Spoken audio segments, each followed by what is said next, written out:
Okay, well, welcome everybody to our Facebook Live. We're learning and growing every week as we do this, but I think we're actually live this time, so that's great. I'm here with Annalise and Emily and Tiff, and we are all therapists at Steadfast, and we're going to talk about a little bit about attachment stuff today, and specifically about the repair piece and why that's really key to building strong relationships. So who wants to jump in first? I was thinking about what aspect of attachment we were going to talk about today. And I just think repair is so important because we talk about this all the time. Apologizing for the rupture, being able to make the repair is shown to be better for the relationship than if the rupture had never even happened. So saying I'm sorry, having that reintegration of relationship is better than if the thing had never happened to begin with, that messed up the relationship or whatever it was. And I think this is so cool because, of course, God made us this way, right? And I'm thinking about, like, specifically with Easter, this has been on my mind a lot because that's really what the great, like, repair was that Jesus, like, entered into the rupture that our sin caused, and he repaired it by dying for us, by having the absolute ultimate rupture with God and then repairing it in Easter. So I've been thinking about that a lot and just the importance. So that's kind of why I thought it would be cool to talk about this today. Yeah, it's so great. Like, just thinking about, like, the safety that provides, just knowing, like, we're good and we'll always be good. It's really a neat feeling. I haven't thought about it like that, Annalise, but I really that's spot on. God is a God of have you heard it, like, when we're talking about God, like, are all of the RE words, like reconciliation, redemption, and there's a few more in there, but he is a God of that redemption and reconciliation, and which is great. There's so much freedom in that for us that, one mistake's not gonna be the end for us. Like, there's always that next. It's like, okay, things happen, let's move on. Let's reconcile, let's repair what we can, and let's just continue to walk. Yeah. I think there's just so much freedom in that too, in relationships, but especially in parenting. I feel like I talk to parents a lot about this, and I'm sure y'all do too, especially Emily, working with a lot of kids. Parents are so worried about getting it wrong. And sometimes in being so worried about getting it wrong, like, we fear that, like, failure. And so we don't want to apologize, which actually keeps from the repair, right? And so there's almost this humility of, like, it's okay. We do have this freedom to make mistakes and be wrong. And in realizing that, like, that can bring the healing. And that's something I feel like I have to be aware of in my own life, like this fear of, like, wanting to be so perfect that you're never apologizing, which actually, like, that is breaking that secure attachment, and being able to actually recognize mistakes and have that repair is strengthening that secure attachment. Yeah, I think you're spot on with that, Annalise. I think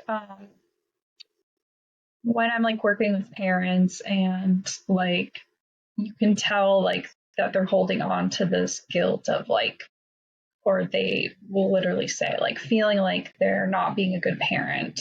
And when being able to tell them that, like, it's okay to not be perfect, they still are an amazing parent, you can see, like, this peace kind of wash over them.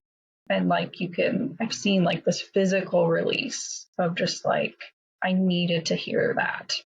And I think too, I'll tell parents, like, it's really good to model for kids this repair and this acknowledgement of, hey, like, I maybe messed up in this situation, or I could have said this differently, or I could have acted differently. That's modeling directly for the kid of, like, it's okay, like, I can repair this, I can fix this, and I always tell families too, like, when something like that happens, like, this can be a learning experience instead of a failure. I think about a lot, like, how the ways in which we operate, the things that we communicate both verbally and non-verbally as parents, really become kind of that inner dialogue for our kids. And so, like, what a great gift to them to know that, like, no, mom and dad make mistakes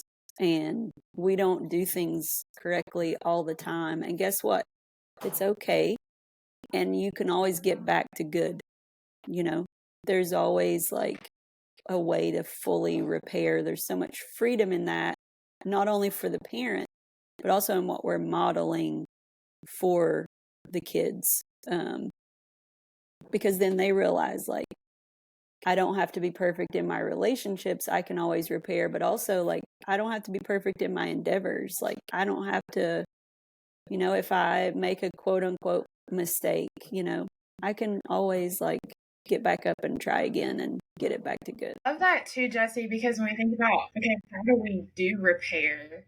I think sometimes I can get hung up on, like, how am I going to communicate this to my kids? And, you know, we are all therapists, and so we see the other side of the way that people have been wounded by their parents, and they hear those voices in their head that might be a parent voice.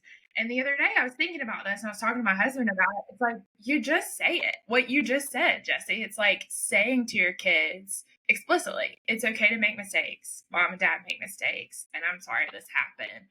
There's so much freedom in, like, we don't even have to do the repair perfectly, that we can communicate this in our imperfection. Like, that gives them the freedom to be able to, like, thrive in that. Yeah, I'm glad you brought that up, Annalise, because I was thinking in my head about what does it look like in the repair process when it feels like, let's say the other person doesn't accept the repair.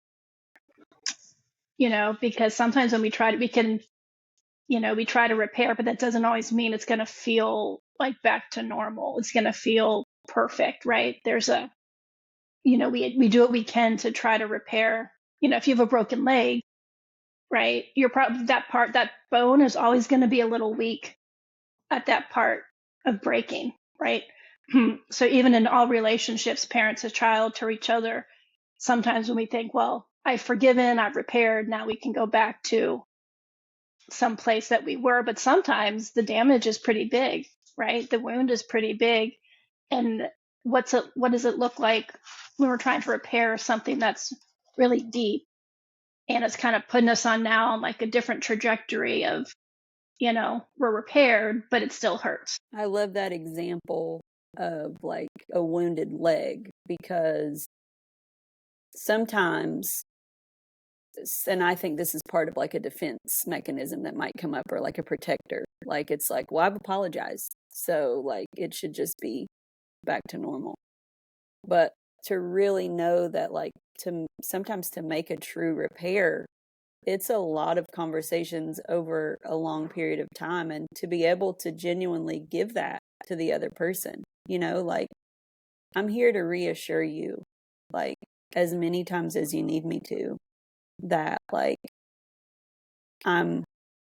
it's okay, and it's going to be okay, and I am sorry. And I wish I would have done that differently. Like, sometimes it takes, a walk, just like it takes, like, when you're talking about a broken leg, depending on the severity of that, like, it takes a lot of time to rehab that area of the body, a lot of exercising, a lot of strength building back after the cast is off, like, a lot of intentional things. And so sometimes a repair looks like that. It looks like a lot of intentional things. Like, I think about, like, when we talk about parents with adult children, where there's been, like, something that maybe happened earlier in life, like, there can still be repairs made between older parents and adult kids by acknowledging this. And maybe that means, like, we have to have a lot of conversations about it and keep coming back to the deeper things of it, because there are deeper things to it when there are deep wounds, right? But I still think that like those bones can be strengthened again. And but it's gotta be intentional, and with both parties genuinely coming back to the table to work on that. Yeah, and sometimes.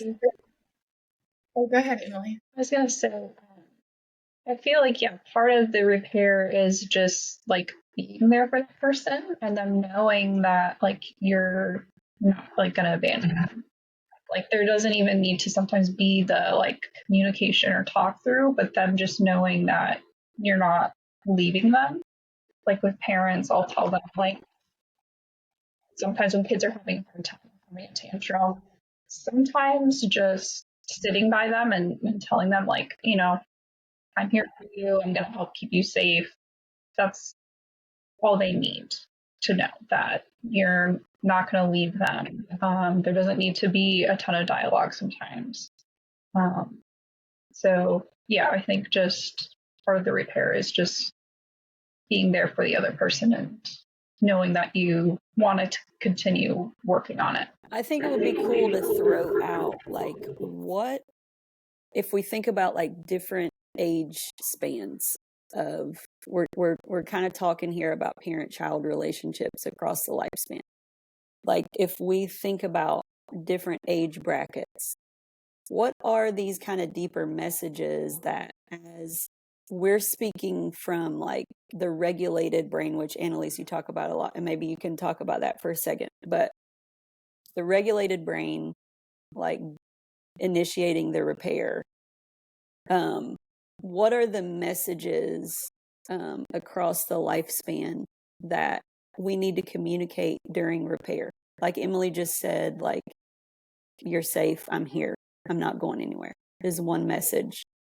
Does that change? Maybe not, but let's talk about like some of those types of things, that some of those messages that have to be put out during repair. Well, 0 to 2, according to Erickson, is trust versus mistrust from 0 to 2 years old, right?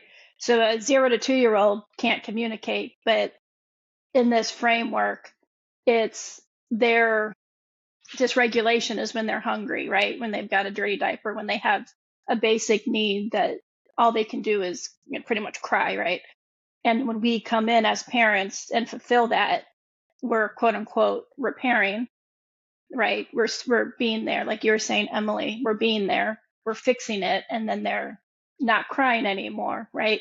And so they're building that trust in, before language is even developed for them, that when something's wrong, someone's there to fix it and help me with it. Yeah, I think when we think about, Dan Siegel talks about attachment being seen, soothed, safe, secure. And as we're going through these stages, Tiff mentioned, like, when can I trust that my diaper is going to be changed? All the way from, like, as an adult, like, that's still what we want. And I think, too, like, it is important to say that this doesn't always happen this way, right? That's part of why we talk about it, is like, you may be an adult that never felt that, right? That has not had that secure attachment, and that repair in your relationship is not happening. And that doesn't necessarily mean that, we're letting people into reconciliation. That's a different conversation of forgiveness, reconciliation, repair in a relationship, that there's not that safety. And that's a different category. But what we're talking about is in being the regulated brain, the brain that is fully formed. As a parent, you are the one setting the tone for this relationship to make that child feel seen, soothed, safe, secure. But you're a human being. And so there are going to be times where you miss that, maybe because it was missed for you as a parent, or maybe there's a blind spot. But that repair allows that restoration of that security and that safety. That, man, there was, this is a silly thing, but there was a dirty diaper that didn't get changed for a little bit. Okay, now we're going to change it, all the way to like, they're an adult, or like Emily said, a toddler that you're sitting with, and they do not have the emotion regulation to know that it's going to be okay if they don't get the snack they want right now. But you do as the parent. But a lot of times that presses on our stuff because we get dysregulated. And so what does it look like? And we talk about this a lot, like to be able to bring that awareness and care for yourself in the middle of that interaction so you can be that safe place for the kid. So would you say that repair is not so much like making sure that things don't happen, right? That sometimes we do as parents, and it's more of providing a safe environment that when things happen, that their needs are going to be met. The term snowplow parent was just introduced to me the other week. Have you guys heard of snowplow parenting? So it's the idea of you're driving a snowplow, you're clearing all the obstacles, and your kids are following, right? So it's like the parenting where we don't want anything to happen to the kids, right? So we're going ahead to be like, nothing's going to happen, right? But that doesn't help the kids, right? Because at some point in their life, you can't be their snowplow. But I hadn't heard that before. But as opposed to the helicopter parent, right? So that's kind of like those new phrases. But in that case, it's almost like I don't want to have to repair anything because that's too scary. So I'm just going to do my best to make sure nothing happens, which is very anxiety, right? That can promote so much anxiety for a parent, right? So anyway, I thought that was interesting. Yeah. I've never heard of that phrase, but I mean, I see it and I've done it, Right. Yeah. I think too, like I see this more with teenagers. I feel like this shift of like the teenager wants more freedom in doing things and making decisions. And I think too, like parents, there's more of an expectation that they can take on these responsibilities and things like that. But I feel like I've heard from a lot of teenagers of like that they feel like parents like think that they're supposed to know how to do everything. Like there's a loss of that like guidance. And I feel like that can cause some like damage or rift in the repair of with age. There's like different expectations, I think, that like as parents have or as kids have. And I think repair can come from like the teenager, the child wanting to know, like, if they make a mistake, that their parent can always be like that safe haven of that they're going to be there for them no matter what. Even if it's consequences, like they're still going to help them make the decisions and guide them through it rather than it coming from like a judgmental place. Why did you do that? Why did you make that decision? It happened, we can learn from it, and then I'll help you try to make better decisions or choices moving forward. I think that's so good, and of consequences, because I think sometimes when I talk with parents about being accepting of your child, they think that we're saying like there are no consequences for the behavior, but teaching them like you're so loved, even if there are consequences, especially when you get to that teenage years where you're about to send them out of the house. We're going to have consequences, right? But how is there that freedom to have this arena where you can fail and make mistakes and still be loved? But that doesn't mean you don't have consequences for your mistakes. I was going to say the same thing along those lines. This is where I think the acceptance conversation comes in. And I think every time we do like our parenting class, like this is an area where like, especially in like our faith communities, like this word acceptance has really just gotten a bad rap. But really, like, it's the gospel. Acceptance is the gospel. And so when we think about like how we parent, you know, like the messaging that I want my kids to hear is like, listen, I'm not going to like approve of every choice you make, you know, but you are always accepted by me 100%. Like, I am here for you, like, no matter what. And, you know, every human is going to make choices that there are natural, like, consequences for those choices, right? But it is like, okay, we will shovel through this snow together, you know? So it's not like I'm out in a snowplow in front of you, and it's not like I'm just leaving you to shovel all the snow yourself. It's like, okay, we're out here. I'm out here in the storm with you. I'm not going to leave you out here in this, and we're going to together shovel it. Like, to me, that's a picture of acceptance. It's not like, oh, whatever you like say or do, I mean, I'm here as like, you know, I've got a couple decades on my kids, you know, like I've just got more lived experience. So there are things that I can like offer to them that's my responsibility to like offer them those things. But their choices are still their choices, you know. They've got to grow and like learn that they're their own individual human on this earth. But I'm here to always have their back and always be like I'm always going to be like a harbor for them that they can pull into, you know, with all of their stuff, with all their, like, they can tow in all of their, you know, barges of stuff, you know, that's fine. But I think that's a picture of acceptance. And I feel like we always kind of have to explain that. And really, like, it is the gospel, if you think about it. Like, God does not ask me to, like, have everything together or not make a mistake. Like, that is not what the good news is. The good news is, like, what you just started with, Annalise, that he's already done all the repair. And he's made a way for me to feel this, like, love and acceptance and freedom in being a child of God. And so I can bring all my stuff into his harbor. I can pull all my barges in, and I'm always like accepted and safe.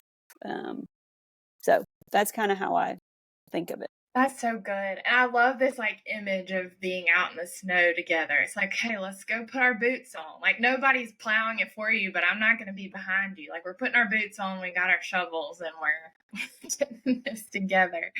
I was thinking about this. So I have a 9-month-old, and a few months ago we were trying to do the sleep thing, and you know, sleep is just so hard, and there's so many different ways to do it. If I've learned anything, there's like no perfect magic solution, but I was practicing letting her cry a little bit because I realized that was very hard for me. It's like to let her cry a little bit. And so it was like the middle of the night, and I'm like downstairs with the baby monitor so I don't wake my husband up because we've been taking turns. And I'm just crying. Well, she's crying. And I'm trying to, and it's like, I'm talking giving her like 2 minutes to cry, you know? And I was thinking, I was like, you know, the Lord, like, he allows us to have these hard circumstances, but he's with us in this, right? Like, I'm going in her room every 5 minutes. Hey, I'm here. You're doing great, right? I'm not like rescuing her necessarily and letting her figure it out. But I'm not just saying like, hey, just cry the rest of the night, which some people do, and it's fine if you had to do that. But my point is, like, that witness that you're talking about, Jessie, is like, God allows us to go through hard things, but he's with us. Like, he always promises his presence. He gave us the Holy Spirit for that. And like, that's what we're talking about doing with our kids. It's like letting them know, hey, wherever you go and do these hard things, like, I'm going to be ready to like put my boots on and shovel the snow with you. And to me, that is the picture of true repair. You know, we've kind of talked about it as, like Emily said, like, it doesn't have to be a bunch of conversations. A child here. Oh, thank you. All right. But it is like, it's like, I'm here. I'm not going to go anywhere, which makes me kind of want to transition a little bit to like our relationships with like good friends or like our peer-to-peer relationships, because what you just said gave me an image of like just kind of I'm going to use like a very, maybe too big of a word here, but I think there is like a holiness. There's like a really beautiful connectedness to like weeping with each other. Like your example of like you entered into with your child, like you were feeling the same, you felt her like pain there for a little bit, right? And you were sharing that. And so I think so often, like, you know, we want to fix too fast, like people's stuff, you know? And if you think about like our peer-to-peer relationships, that beautiful verse of just like the call to just like weep with those who weep. Like we're not called to like have a quick answer or to make somebody just quickly feel better, but to be able to just enter into like that space with somebody who's feeling, you know, some kind of way, and just be a presence with them in that space is a beautiful healing thing internally, I think, for the other person. Yeah, that big word is attunement, Jessie, that we're, right? The word is attunement, right? We're tuning into people, but as you've described, it's just, yeah, it's just being willing to meet someone where they're at and just be in there. You know, we use the word in their space, right? Like my mom is a reading recovery, was a reading recovery teacher. So she was always reading books to us and reads to the grandkids, and it's like, to attune with someone is like coming and sitting next to them as they're reading their book, and just reading the book with them, and you don't, and then you can get up when the book's done. Great and leave, image. Oh yeah, I have so many images and pictures of grandma, and she would give all the kids like gummy worms or gummy bears when they would read their books, So that's a very in our family, that's a picture that we have across the board from everybody. But yeah, it's just, can we slow down, right? And just look at someone and just say, hi. It's like, if I'm at the grocery store, it's not peer to peer, but if I'm in the grocery store and I'm checking out, I can still look at the checkout cashier, right? And attune with them for a moment instead of just like the whatever and move on. Like we can have 5 seconds of genuine connection. For sure. Makes me think too, like I had this with a client recently, like sometimes as a therapist, I feel like it's like we have this energy like to want to help heal and find solutions and things like that. And sometimes, like even as therapists, reminding ourselves of just sitting with the client and the feelings that are coming up.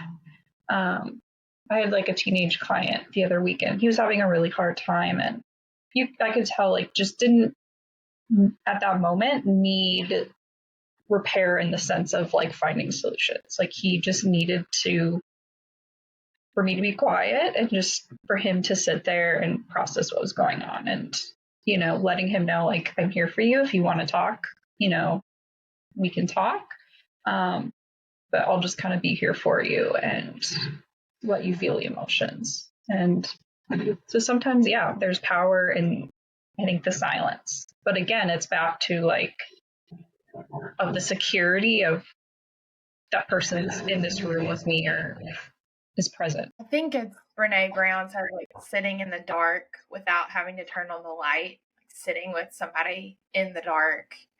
And I don't know about y'all, but I find the situations that I'm the closest to, whether it's in my therapy work or something that I identify with, or people in my life that I like care about really deeply, those are the ones I want to fix, because like I have more discomfort with like sitting in that darkness. And so I have to catch myself. And like my husband will say it to me sometimes. He's like, I don't want you to fix my problem right now. I just want you to listen to me. I'm like, oh, I'm a therapist. I should know. But I think that's such a good point, Emily. It's like sometimes people just, the repair is the presence of sitting with them and not moving on too quickly, of saying, I'm comfortable with you suffering right now, because that's what you need, is to give voice to your suffering, and I'm not going to shut that down. I mean, I'm also just thinking about how many messages you are sending in to that person, and just their like kind of core self of like, you're not too much for me. You know what I mean? You're not too much. Like I'm here with you, like, and what that does for what they then will say to themselves, you know? I think a couple things coming up for me, that, and then also like in walking this out with kids, like how we don't want to rush them out of this place of discomfort too quickly, because then they start to be afraid of this like kind of dysregulated place. And we want to help them, to use a therapy term, like we want to help them widen that window of tolerance. And so if we can help them feel safe by being present in this place of not having everything figured out, not having like all of the answers, not having a quick like whatever to solve it, we're actually setting them up to be much more emotionally mature and much more emotionally regulated adults, to be able to be comfortable in those spaces, because we all know like life is a lot more gray than we originally thought, you know? And so to get to those, to help them be safe in those places, to feel safe because of our presence, I think is a great gift we can give them. And jumping in on that, you know, when we think about being in the space and not fixing, first of all, I have not seen anybody have support groups for spouses of therapists, and there should be one. Corey would sign up today. Right. I think I would send my spouse. But then the other thing that came to mind was, you know, when we're talking about grief with clients, you know, the first thing, like when grief comes in the picture, I think that's one area all of us have, like, we've all said something in a grief situation where we're like, why did I say that? You know, because it's uncomfortable, right? When there's loss. But as therapists, you know, when we're sitting with grief, that's really that first step, right? We are just sitting with them, because you can't fix it, right? We cannot repair a loss, a death, but we can sit with them and help, and just sit in that grief space, which is very uncomfortable, right? I think for therapists too, because we do want to help fix, but we can't. Like, that repair really is just, let's tell me your story, let's walk through that deep valley, and I'm gonna, wherever you're at is where we're at. You know, just being comfortable in the uncomfortable, which is very hard to do. Yeah, that's so good, Tiff. I'm circling back. I wonder, Jessie, if you could speak a little bit more on the window of tolerance, because I think that's one of my favorite therapy terms. But I think a lot of people don't know what that means, and I think it's a really helpful idea. Yeah, I think, and you know, I'm gonna just say a couple things and then open it up, because I know we can all probably define this really well, but to me, it's just this picture of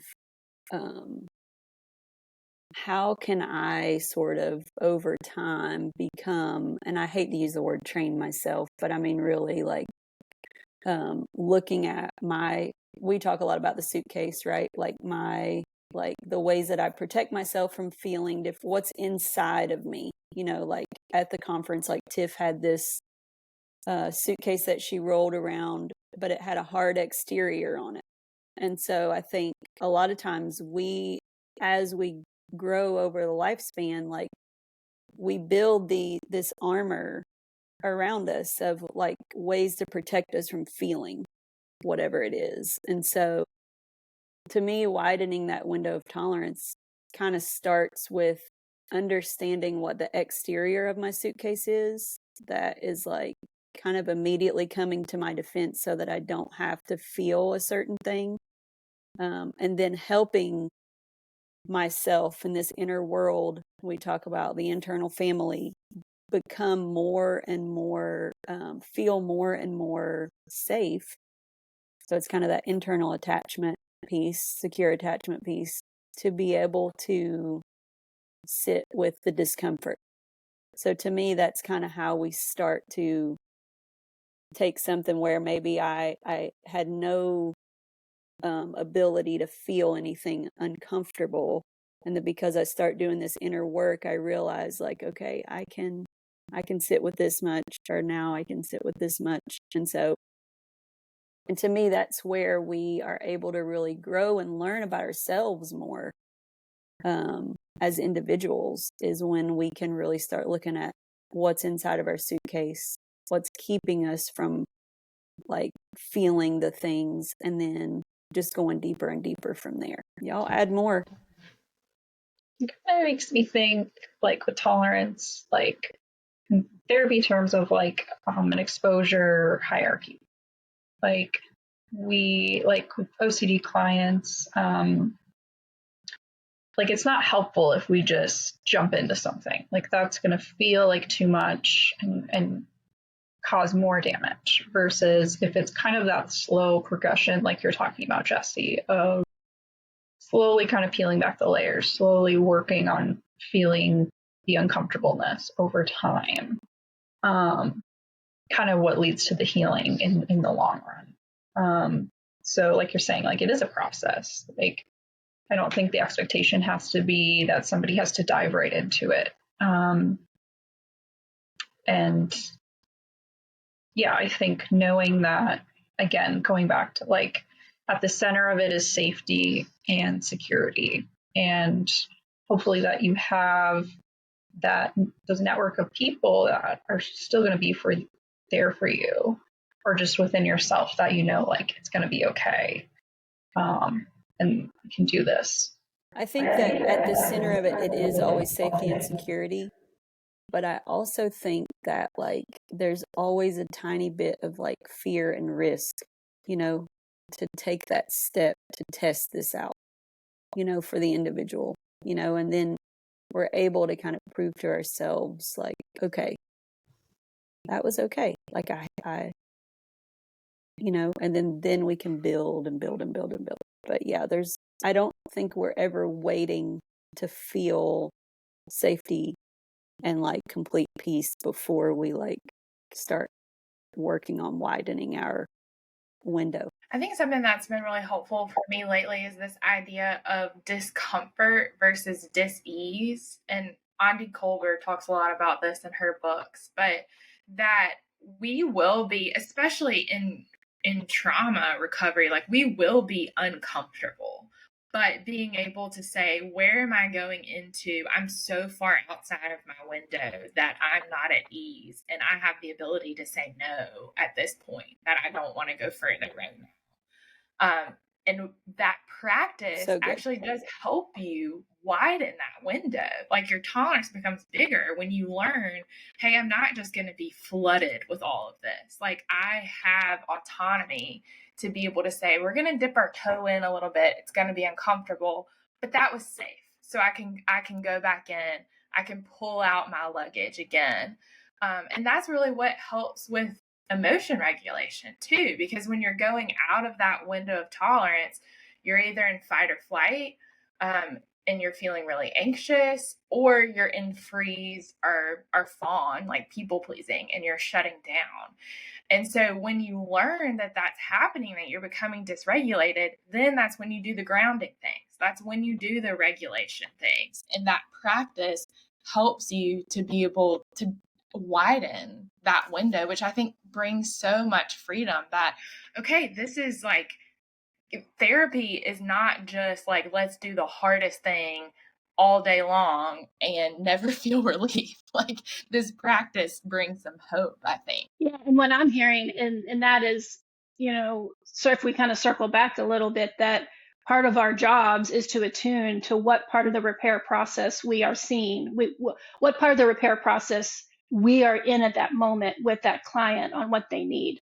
So as I'm dealing with complex trauma cases, sometimes we're in the cleaning out the wound stage still, right? Like they've been living for years with this infected wound, but we can't repair, you know, we're not just going to throw a Band-Aid on it yet, right? Or sew it up, because we're still disinfecting, and kind of maybe at this point there's, you know, muscles that have gotten like deteriorated, right? So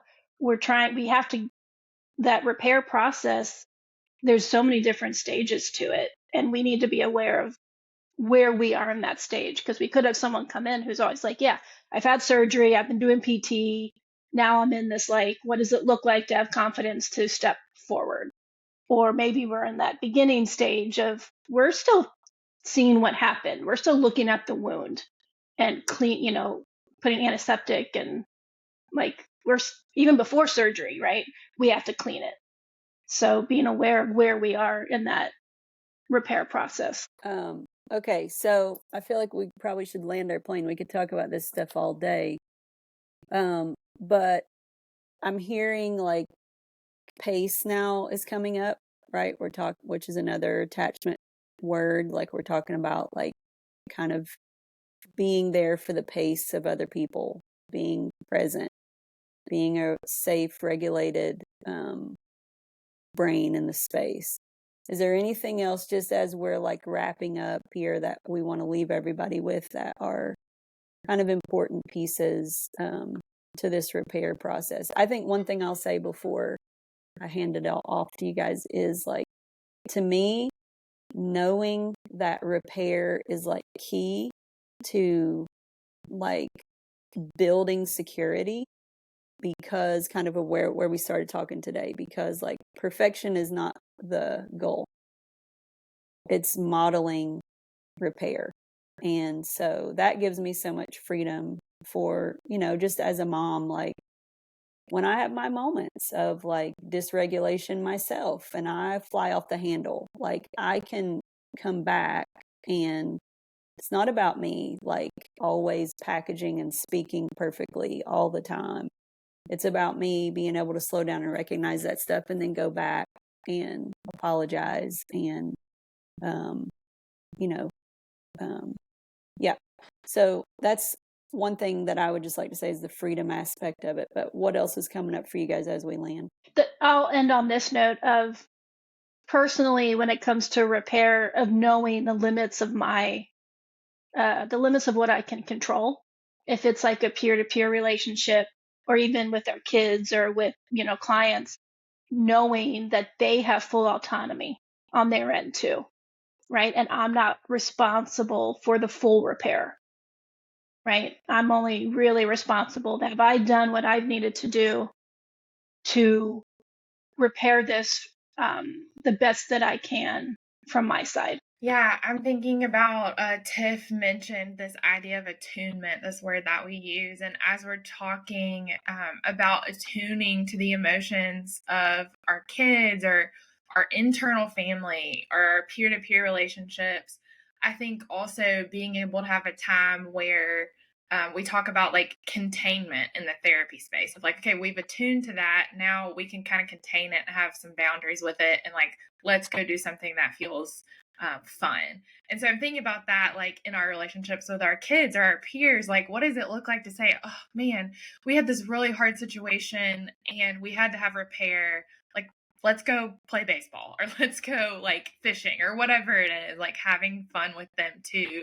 That brings this lightness to like strengthening that relationship. Yeah, I feel like the word, like Jessie mentioned it a lot, but like freedom in accepting that there's gonna be imperfection, that it's a lifelong process, and like we're all gonna make mistakes on either end of relationships when we're trying to repair. But the freedom in knowing that you can come back to a safe place and that we can be there for these other people. I think there's comfort that can come from that. Okay, Annalise, why don't you leave us off with some words that you started us with? Here we are, Good Friday, having this conversation about repair. And maybe even just if you want to pray us out, that would also be cool. Yeah, I think it's a good day to think about, the ultimate rupture. We think about the curtain being torn in two, where Jesus tore, in his death, the veil was torn of the temple. And in that rupture, we get ultimate relationship with God. And Good Friday was the beginning of that. Easter is the culmination of that on Sunday. So yeah, let's pray. Lord, I do thank you that you entered into the rupture that we made with our sin, and you repaired it, and you repaired it perfectly. And I pray that you would be with us as we seek to do this work of repair with others in our lives, whether that be our kids, our peers, our clients, those we minister to, and that you would give us that security that even when we are imperfect, we can look to you for our perfection and for our comfort. In Jesus' name, amen.